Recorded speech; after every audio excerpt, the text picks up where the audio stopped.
কোটা আন্দোলন ঘিরে সংঘর্ষের পর আজ থমথমে ঢাকা বিশ্ববিদ্যালয়। ঢাবির প্রবেশ পথগুলোতে বসেছে নিরাপত্তা চৌকি। আইনশৃঙ্খলা বাহিনী শিক্ষার্থীদের আইডি কার্ড চেক করে তবেই প্রবেশ করতে দিচ্ছেন। সাধারণ মানুষদেরও তল্লাশি করতে দেখা গেছে শাহবাগ এলাকায়। অপ্রীতিকর পরিস্থিতি এড়াতে মাঠে রয়েছে বিজিবি।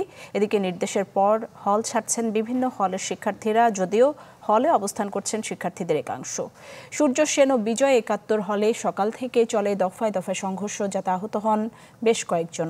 সার্বিক বিষয় নিয়ে প্রশাসনিক ভবনে জরুরি সিন্ডিকেট সভা কোনো সিদ্ধান্ত ছাড়াই শেষ হয়। সভা শেষে ভিসির বাসভবনে উপাচার্য মাকসুদ কামালের সাথে এখন বৈঠক করছেন সিন্ডিকেট সদস্যরা।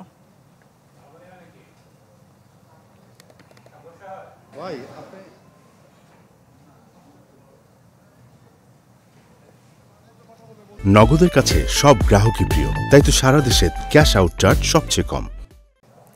অনির্দিষ্টকালের জন্য বন্ধ ঘোষণা করা হয়েছে শাহজালাল বিজ্ঞান ও প্রযুক্তি বিশ্ববিদ্যালয়। বিকেল ৩টার মধ্যে হল ছাড়ার নির্দেশ দেওয়া হয়েছে ছাত্রছাত্রীদের। শিক্ষা মন্ত্রণালয় ও ইউজিসির নির্দেশনা অনুযায়ী অন্যান্য বিশ্ববিদ্যালয়ের হল ছাড়তে শুরু করেছেন শিক্ষার্থীদের একাংশ। রংপুরের বেগম রোকেয়া বিশ্ববিদ্যালয় বেলা ১২টার আগে হল ছাড়ার নির্দেশনা থাকলেও 10টার মধ্যেই চলে যান বেশিরভাগ শিক্ষার্থী। রাজশাহী বিশ্ববিদ্যালয়ে বেশিরভাগ শিক্ষার্থী ছেড়েছেন ক্যাম্পাস, তবে বেগম রোকেয়া বঙ্গমাতা ফজিলাতুন্নেসা হলের অনেক শিক্ষার্থী ক্যাম্পাস ছাড়তে চান না। হলে গিয়ে তাদের সাথে কথা বলেছে প্রশাসন। শিক্ষা মন্ত্রণালয় ও ইউজিসির প্রজ্ঞাপনে চলমান কোটা সংস্কার আন্দোলনের কারণে শিক্ষার্থীদের নিরাপত্তা নিশ্চিতে বিশ্ববিদ্যালয় ছাত্রছাত্রীদের আবাসিক হল ছাড়ার নির্দেশনা দেওয়া হয়। স্থগিত করা হয় বৃহস্পতিবারের এইচএসসি ও সমমানের পরীক্ষা।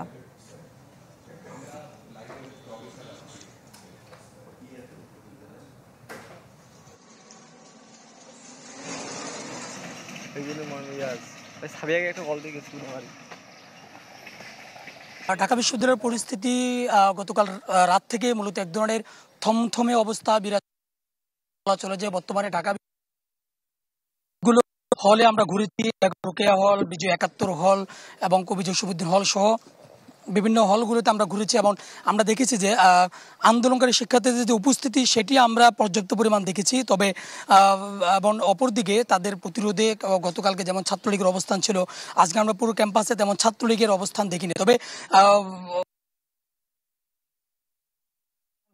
ভোরে যখন এসেছিলাম তখন কিছুটা সংঘর্ষের ঘটনা ঘটেছে এবং ছাত্রলীগের নেতাকর্মীদেরকে হল থেকে বের করে দেওয়ার একটি দৃশ্য আমরা দেখেছি। তবে এছাড়া বড় ধরনের কোনো ঘটনা নেই এবং বলা চলে যে পুরো ক্যাম্পাস জুড়ে আন্দোলনকারী শিক্ষার্থীদের অবস্থান কিন্তু আমরা দেখেছি বেশ কয়েকটি জায়গায় এবং তারা হলগুলোতে কোটা সংস্কারের দাবিতে তারা স্লোগান দিচ্ছেন এবং বাইরেও তাদের হলের বাইরেও তাদের অবস্থান দেখেছি এবং পুরো ক্যাম্পাস জায়গায় কোটা সংস্কারের দাবিতে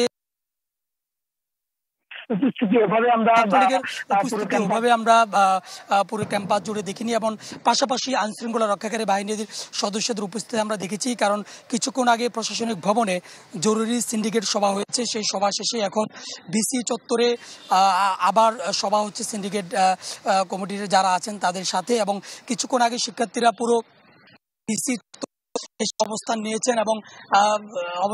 তবে এখানে কিন্তু বেশ যে থমথমে যে পরিস্থিতি সেটি কিন্তু দেখা যাচ্ছে এবং মুহুর্মুহু পরিস্থিতি, ককটেল বিস্ফোরণের ঘটনা কিন্তু ঘটছে। ইতিমধ্যে আমরা আওয়াজও পেয়েছি এবং দেখতে পাচ্ছেন যে দিক বিদিক ছুটে যাওয়া, মানুষের দিক বিদিক ছুটে যাওয়া, গাড়ি ঘোড়ার দিক বিদিক ছুটে যাওয়ার যে পরিস্থিতি সেটি কিন্তু এখানে লক্ষ্য করা যাচ্ছে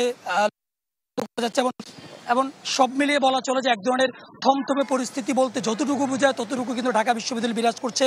যদিও ছাত্রলীগের অবস্থান নিয়ে অথবা কোটা সংস্কারের দাবিতে আন্দোলন যারা করছেন তাদের উপস্থিতি রয়েছে এবং এখানে কিছুক্ষণ আগে ককটেল বিস্ফোরণের আওয়াজ কিন্তু শোনা গিয়েছে, যার কারণে এখানকার যারা রয়েছেন তারা দিক বিদিক ছুটোছুটি করছে। সব মিলিয়ে বলা চলে যে এক ধরনের থমথমে অবস্থা বিরাজ করছে। এখানে সর্বশেষ পরিস্থিতি হচ্ছে এটি। ঢাকা বিশ্ববিদ্যালয়ের উপাচার্য যে বাসভবন, সেই বাসভবনের সামনে এই মুহূর্তে উত্তেজনাকর পরিস্থিতি বিরাজ করছে। আপনাকে আগের খবরে জানিয়েছি ভিসি বাসভবনের সামনে কিন্তু সিন্ডিকেট সদস্যরা গুরুত্বপূর্ণ বৈঠকে বসেছেন এবং পুরো এলাকা পুলিশ বিজিবির নিয়ন্ত্রণে। কিছুক্ষণ আগে এখানে পুলিশ সাউন্ড গ্রেনেড নিক্ষেপ করে শিক্ষার্থীদের ছত্রভঙ্গ করার চেষ্টা করেছে। এখানে কোটা আন্দোলনের সপক্ষে যেসব শিক্ষার্থীরা তারা এখানে এই আন্দোলনে যুক্ত তাদের একটি অংশ কিন্তু ভিসির বাসভবনের সামনে অবস্থান নিয়েছেন। কিছুক্ষণ আগে তারা গণমাধ্যমের সাথে কথা বলেছেন যে হল ভ্যাকেন্ট করার যে সিদ্ধান্ত আসতে পারে সেটি হলে তাদের আন্দোলনকে বাধাগ্রস্ত করার জন্য এটি করা হবে বলে তাদের আশঙ্কা, এবং সেটি যদি করা হয় তাহলে এর প্রতিবাদ তারা প্রতিবাদ জানাবেন। এবং তারা বলেছেন 1 ঘন্টার মধ্যে ক্যাম্পাস থেকে সকল পুলিশ এবং বিজিবি সদস্যকে সরে যেতে হবে। এবং আমরা দেখতে পাচ্ছি যে এখানে সম্ভবত বিজিবি সদস্যদের যে প্রহরা সেটি তুলে নেওয়া হচ্ছে, অথবা তারা এখান থেকে কোথাও চলে যাচ্ছেন। গাড়িতে বিজিবি সদস্যরা উঠছেন, 1 2 3 4 5 6টি গাড়ি আমরা দেখতে পাচ্ছি। তবে পুলিশের যে প্রহরা সেটি কিন্তু রয়ে গেছে। আমরা যদি সাধারণ শিক্ষার্থীদের অবস্থান, কোটা আন্দোলনের অবস্থানটা একটু দেখাই আপনাদেরকে। পুলিশ চলে যাচ্ছে কি যাচ্ছে না এটি দেখার জন্য কোটা আন্দোলনকারীরা তারা কিন্তু এখানে অবস্থান করছেন। আমরা সম্ভবত কোটা আন্দোলনের একজন সমন্বয় কথা বলছেন, সেখানে একটু জানার চেষ্টা করি কি বলছেন। আমরা দেখব কে আমাদেরকে হল থেকে ভ্যাকেন্ট করে আমাদেরকে বের করে, হয় আমাদের লাশ হল থেকে বের হবে, না আমরা হলে থাকবো, দুইটা রাখতে হবে। গতকাল রাত থেকে আজ পর্যন্ত সকালে হলের পরিস্থিতিটা জানাবেন। দেখুন, যারা আমাদের এই যৌক্তিক দাবির পিছনে আসলে বাধা দেওয়ার চেষ্টা করছে তাদেরকে সাধারণ ছাত্ররা হল থেকে বের করে দিয়েছে। ঢাকা বিশ্ববিদ্যালয়ের মেয়েদের হলে এটা হয়েছে, ছেলেদের হলগুলোতে এটা হয়েছে। ঢাকা বিশ্ববিদ্যালয়ে হলগুলোতে যে রাজনীতির নামে দাস প্রথা চলে সেগুলোর বিরুদ্ধে সাধারণ ছাত্ররা এখন জেগে উঠেছে। আজকে এই সিন্ডিকেট যে সভা হচ্ছে হল ভ্যাকেন্ট করায়, সেটির উদ্দেশ্যে আমাদের স্যারদেরকে জানানোর জন্য যে না, এটি হতে পারে না, হল ভ্যাকেন্ট করতে পারেন না, এর ফলে আমাদের যে যৌক্তিক আন্দোলন সেটি স্থিমিত হয়ে পড়তে পারে। সেই জায়গা থেকে আমরা যখন রাজু ভাস্কর্য পার হচ্ছিলাম, পুলিশ আমাদেরকে বাধা দিয়েছে। প্রথমে আমরা তাদেরকে বলেছি আমরা আমাদের স্যারদের সাথে কথা বলতে যাচ্ছি। আমরা যখন বাধা উপেক্ষা করে আসছিলাম, তারা পিছন থেকে আমাদেরকে একাধিক আমাদের উপরে গ্রেনেড ছুঁড়েছে। আমরা কখনো এই সিদ্ধান্ত মেনে নিব না। হল ভ্যাকেন্ট করার উদ্দেশ্য কি, কারণ কি? বাংলাদেশে কোনো মহাদুর্যোগ চলছে? কিছুই চলছে না। সারা বাংলাদেশের ছাত্র সমাজ একটি যৌক্তিক দাবি আদায়ের জন্য লড়ছে। এই যৌক্তিক দাবি যদি মেনে নেওয়া হয়, আমরা সাথে সাথে রাজপথ থেকে সরে যাব। তাহলে আপনি কাদের বিরুদ্ধে ডিসিশন নিচ্ছেন? সারা বাংলাদেশের ছাত্র সমাজের বিরুদ্ধে, আমাদের যৌক্তিক দাবির বিরুদ্ধে, যেটা আমরা কখনোই মেনে নিব না। আপনি দেখছেন, নিশ্চয়ই শুনছিলেন যে এখানে পরিস্থিতি খুব একটা স্বাভাবিক নেই। একদিকে পুলিশের অবস্থান, সিন্ডিকেট কমিটির বৈঠক, অন্যদিকে শিক্ষার্থীদের দাবি দেওয়া নিয়ে তাদের যে অবস্থান ভিসির বাসভবনের বিপরীতে মোটামুটি একটা উত্তপ্ত অবস্থা আমরা দেখতে পাচ্ছি। নীলক্ষেত মোড়ের দিকে সেখানে একটি মোটরসাইকেল জ্বালিয়ে দেওয়া হয়েছে। ঠিক এই মোটরসাইকেলটি কারা বা কী কারণে জ্বালিয়ে দিয়েছে আমরা এখনো জানতে পারিনি। আমরা খবর পেয়েছি কিছুক্ষণ আগে যে সূর্য সেন হল, রেজিস্ট্রার হল, আশপাশে কয়েকটি মোটরসাইকেল, রেজিস্ট্রার ভবন, কয়েকটি এলাকায় মোটরসাইকেল পুড়িয়ে দেওয়া হয়েছে এবং কিছু কক্ষ পোড়ানোর খবর আমাদের কাছে এসেছে, হলের কিছু কক্ষ পোড়ানোর।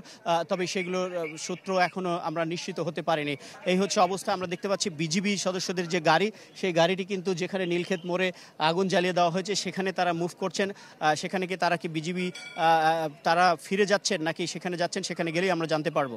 নিশি, মাকসুদ, আপনাকে অনেক ধন্যবাদ। দর্শক, ঢাকা বিশ্ববিদ্যালয় উপাচার্যের বাসভবনের সামনে থেকে সিন্ডিকেটের যে জরুরি সভা, সেখান থেকে সবশেষ খবর জানাচ্ছেন মাকসুদ নবী।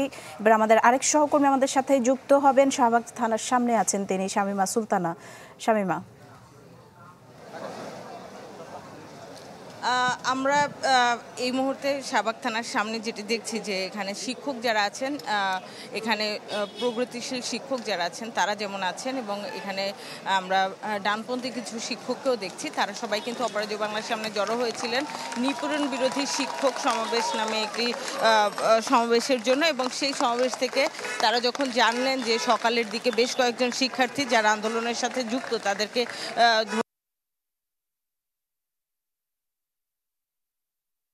থানা অভিমুখে একটি মিছিল নিয়ে এখানে আসেন এবং তারা থানার ভেতরে যাওয়ার চেষ্টা করেন কথা বলার জন্য। প্রথম দিকে তাদেরকে বাধা দিয়ে আটকে দেওয়া হলেও থানার গেট বন্ধ করে, মূল যে ফটক সেটি বন্ধ করে আসলে তাদেরকে আটকে দেওয়া হয়েছিল। পরে অনেক রিকোয়েস্টের পরে তাদের 4 জনকে ভেতরে নিয়ে যাওয়া হয়েছে যারা এখানে আছেন আইনশৃঙ্খলা বাহিনীর, তাদের সাথে কথা বলবেন। এবং সকাল থেকে আমরা যেটি দেখছি যে এই এলাকাটায় কেন্দ্র করে হচ্ছে গিয়ে আইনশৃঙ্খলা বাহিনীর অনেক ঊর্ধ্বতন কর্মকর্তার পদচারণা আমরা দেখছি এবং বিজিবির পদচারণাও দেখছি পুলিশের পাশাপাশি, এবং সবাই কিন্তু এই জায়গাটিতে ব্যারিকেড দিয়ে আটকে ধরেছে এবং সেই ব্যারিকেডের মাঝখান থেকে শুধুমাত্র পরিচয় দেওয়ার পরে অনেককে ঢুকতে দিচ্ছে, আবার অনেককে ঢুকতে দিচ্ছেন না।